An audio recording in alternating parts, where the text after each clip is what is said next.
ये भाषण तो हमें 90 दिन सुने हैं कि भाइयों बहनों, अगर 90 दिन में काला धन नहीं ला दिए तो हमको फांसी पर लटका देना। एमएसपी था, है और रहेगा। What is drama, what is dialogue. अरे साहब, एमएसपी तो सबको पता है कि दुइये राज में न था, लेकिन ये जो आंदोलन है पूरे हिंदुस्तान के किसान के लिए ना है। ये आंदोलन जो है हिंदुस्तान के हर उस व्यक्ति के लिए है जिसके दिल में हिंदुस्तान धड़कता है, हर उस व्यक्ति के लिए है जो चाहता है कि हिंदुस्तान मेरा मजबूत रहे और कोई कुपोषण का शिकार ना हो, कोई रोटी के लिए किसी का गुलाम ना हो। उस सोच को लेकर के आंदोलन किया गया है, क्योंकि ये चाहते हैं कि जो गरीबों का और अमीरों की जो दूरी कम हुआ है उसको ज़्यादा करने के लिए अनाज पे कब्जा करना होगा। तो ये अनाज पर कब्जा करने की तैयारी कर रहे हैं, उसके खिलाफ किसान यहाँ खड़ा है। सरकार का बड़ा विडंबना है, समझ गए ना साहब। इस सरकार जब से आया है, इनको हाउ डू ट्रंप और हाउ डू मोदी करने के लिए और कोरोना लाने के लिए बड़ा जल्दी था, है?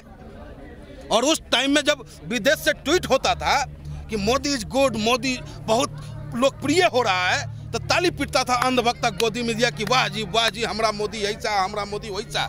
और आज आपके मोदी जी का जुल्म अगर विदेशिया ट्वीट कर दिया तो आपको खलबली मच गया है। अरे मानवता तो है ना भाई, देश और विदेश नदी ऊपर जाइए चाहे नदी ई पार आइए, लेकिन हम सब मानवे ना है।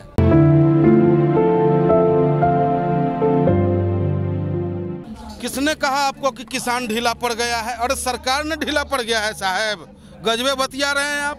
अरे किसान का जान देखिए तो एकदम सैलाब उतरा हुआ है सड़कों पर।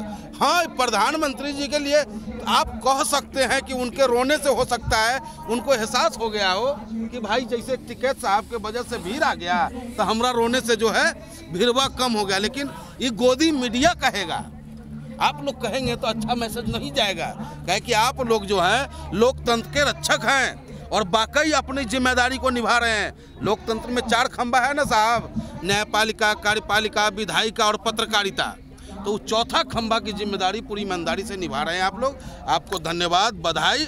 और एकदम शहीद आजम भगत सिंह के कुनबे के आप लोग लग रहे हैं। आप लोग लगते हैं कि लाला लाजपत राय जी के पुण्य आत्मा को शांति देने के लिए वचनबद्ध हैं। लेकिन वो गोदी मीडिया जो है वो क्या करता है, आता है हमारा खाली टेंटवा के फोटो खींच लेता है और उसका फोटोआ वीडियो बना के दिखाएगा कि किसान है ये नहीं है। अरे आओ न रे गोदिया, आके देख कितना किसान है यहाँ। तो अडानी और अंबानी के गोद में खेलने वाले लोग हमारे किसान की जमीन को ललकार रहा है, गलत कर रहा है। पूरा तौर हम विरोध कर रहे हैं इस बात के। और किसान मजबूत है तो देश मजबूत है, और किसान हमेशा मजबूत रहा और देश हमारा मजबूत रहेगा। एक टमाटर चलिए मेरे गली में आपको 10 रुपये किलो हम दिलवा देंगे। यही बराबर में मॉल है, चलिए 60 रुपये किलो आपको मिलेगा। वही टमाटर जो है 60 रुपये किलो मिलेगा। तो हमको बुर्बक समझते हैं ये जो कहेंगे वो हम मान लेंगे? ऐसा नहीं होगा। राजतंत्र नहीं है, लोकतंत्र है। लोकतंत्र में हम अपने अच्छा और बुरा कब होगा उसको पहचानने की कैपेसिटी रखते हैं, और अधिकार हमको बाबा भीमराव अम्बेडकर ने जी दिया है। जितना एक वोट की ताकत अडानी और अंबानिया का है ना, उतना ही वोट का ताकत जो हल चलाने वाले का भी है और झोपड़ी में रहे वाला का भी है। पहली बार इस सरकार को बढ़िया नाम दिया है हमको, पहली बार। न तो कभी खालिस्तानी कह दिया, कभी आतंकवादी कह दिया, कभी नक्सली कह दिया। बड़ा पीड़ा होता था, लेकिन आज सीना ठोक के कहते हैं कि हम आंदोलनजीवी हैं, हम फर्जी नहीं हैं। तुम्हारे पूर्वजों की तरह माफी मांगने वाले हम हमारे पूर्वज नहीं रहे हैं। हमारे पूर्वज तो फांसी के फंदे को चूमा है, तब जाकर के मेरा देश आज़ाद हुआ है। और उस आज़ादी में आज हम सांस ले रहे हैं, तो तुमको पीड़ा हो रहा है। तुम फिर चाहते हो कि हम किसी न किसी के गुलाम हो जाए। अरे 1857 की क्रांति आप लोगों को याद होगा। उस 1857 की क्रांति से पहले जो है पूरे हिंदुस्तान का बागडोर ईस्ट इंडिया जैसी कंपनियों के हाथ में थी। लेकिन जब आंदोलन हुआ ना साहब, तो अंग्रेज ईस्ट इंडिया से सत्ता हस्तांतरण करके अपने हाथ में ले लिया।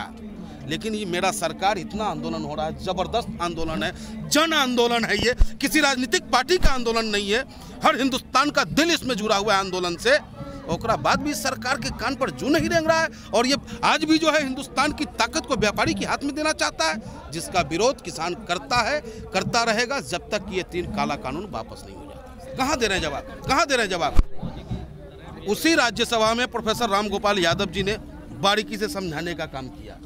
इस हिंदुस्तान में 70% किसान ऐसे हैं हमारे साहब जिनके पास 2 से 3 बीघा जमीन है। वो कौन से मंडी में जाके माल बेचेंगे भाई? अखिलेश जी एक्सप्रेसवे बनवा दिए, एक्सप्रेसवे के किनारे किनारे मंडी हाउस बनना था, सारा मंडी का काम स्थगित करवा दिए। तो कहाँ हमारा किसान भाई माल जाके बेचेगा भाई? ये तो बताइए। तो इस सरकार जो है कहती कुछ है करती कुछ है, इनके कथनी और करनी में सदैव फर्क रहा है। ये तो ना जाने कौन सा वो फर्जी लाल किला लेके बनवा के स्टेज बना के घूम घूम के हम हिंदुस्तानियों का मति भ्रमित कर दिए ही। हाँ, जादूगर है, इसमें कोई शक नहीं है। अरे भैया जमीनमा तो वहीं रहेगा। ये बता क्या 3 कानून लाए नहीं जी? 3 कानून लाए। हम कहते हैं कि भैया MSP आप हमको कर दीजिए, पूरे हिंदुस्तान में लागू कर दीजिए। 2 राज्य में ना है MSP साहब, पूरे हिंदुस्तान में नहीं है।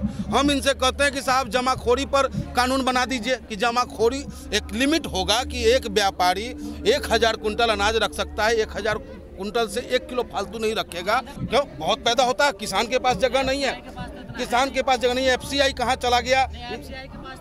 इस सारा संस्था बेच दिए ना, सब बेच करके जितना बेहतर स्ट्रक्चर ये तैयार करना चाहते हैं अडानी और अंबानी का, उतना ही बेहतर स्ट्रक्चर ये FCI का भी कर सकते हैं ना साहब। आज वो जियो के चक्कर में BSNL का क्या हाल हुआ है, ये हम आपके सामने ना है। लेकिन सस्ता भी तो मिला ना। आज कितना सस्ता मिल रहा है जियो? कै रुपया महंगा होगा, कै रुपया कर दिया है। बहुत बढ़िया। ये सरकार जो है आपको चोंगा से कहते हैं, चोंगा से लग्घी से पानी पिलाने वाली बात, लग्घी से कभी पानी कोई पिया है? तो ये लग्घी से पानी पिलाना चाहता है। लग्घी से पानी कोई नहीं पिया है साहब, ओस चटने से प्यास नहीं बुझा है साहब।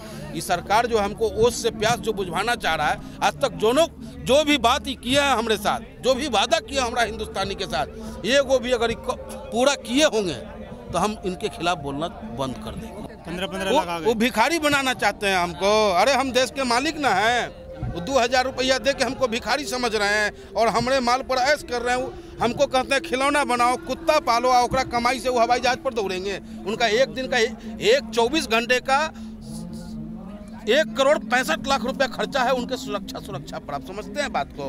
भाई प्रधानमंत्री आप हैं, लेकिन जन के प्रधानमंत्री ना है। आप ऐसा काहे कर्म करते हैं कि आप इतना सुरक्षा रखे पड़ रहा है आपको? अरे हम नेता है तो खुला न रहेंगे, जनता के बीच जाके जनता की सुनेंगे ना, जनता का दर्द जानेंगे कि नहीं जानेंगे? बहुत बढ़िया बात कह दिया आप, तो जिसको मानना है मान ले। अरे भाई ऐसा ही तो हुआ था वो टाइम भी, जब ईस्ट इंडिया आया था। ईस्ट इंडिया जब आया तो कहा कि भाई जिसको इससे व्यापार करना है करो, और नहीं करना है नहीं करो। लेकिन आप सोचिए, पहले भी हम कहे कि हिंदुस्तान में 50% 60% लोग ऐसे हैं 2 बीघा 1 बीघा 3 बीघा के जो तनिया हैं, और जो कुछ लोग जमींदार हैं जिन पे 500-400 एकड़ जमीन है। अगर मान लीजिए 500 एकड़ वाला कॉन्ट्रैक्ट कर लिया, और भी कॉन्ट्रैक्ट कितने दिन का है? 25 साल का है। जबकि हम लोग पट्टा पर भी बटैया भी देते हैं तो साल 2 साल 3 साल का देते हैं, उसके बाद किसी और को दे देते हैं कि कहीं वो कब्जा न कर ले मेरा जमीन।